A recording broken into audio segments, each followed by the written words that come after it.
The first two documented cases of teens receiving gender-affirming care in the United Kingdom are brothers Mark and David Ferrow in the 1930s. Welcome back to Yesterqueers. My name's Amanda, and I'm a public historian of queer history. Mark and David were born in 1922 and 1924, respectively, and assigned female at birth. They grew up in the seaside town of Great Yarmouth in a family of 5 children. Their father, George, was a bookseller, and their mother, Ellen, was a homemaker. By all accounts, they had a happy and unremarkable childhood. The brothers each transitioned socially when they were about 13. The story that was told about them in the newspapers is that Mark and David's voices dropped when they entered puberty, leaving them, quote, withdrawn and bewildered.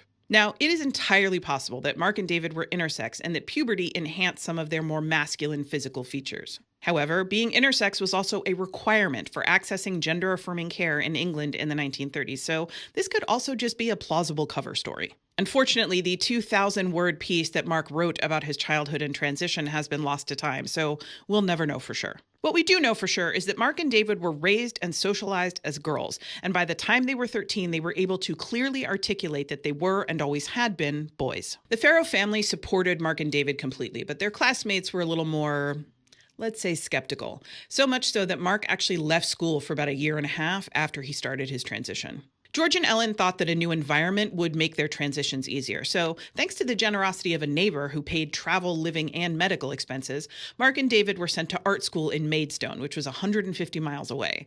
And it was also only about 35 miles away from London, where they would have access to what we would now call gender-affirming care. Mark started hormone therapy when he was 17, and David started a year later when he was about 16. There's also a note in this Daily Mirror article that says Mark underwent surgery at a London hospital as part of his transition, but we don't have any more details. This article is part of the nationwide splash that Mark and David made when they returned to Great Yarmouth as brothers.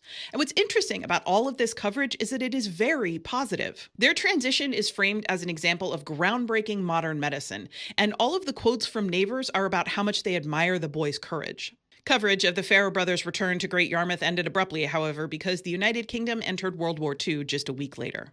Mark and David Ferrow both went on to live long and happy lives. Mark and his trademark pipe eventually settled in Leicester, where he worked as a writer and an artist, and where he served for many years on the Leicester Marriage Guidance Council. He himself was happily married to a woman named Edna for almost 50 years, and they died 6 months apart in 1991.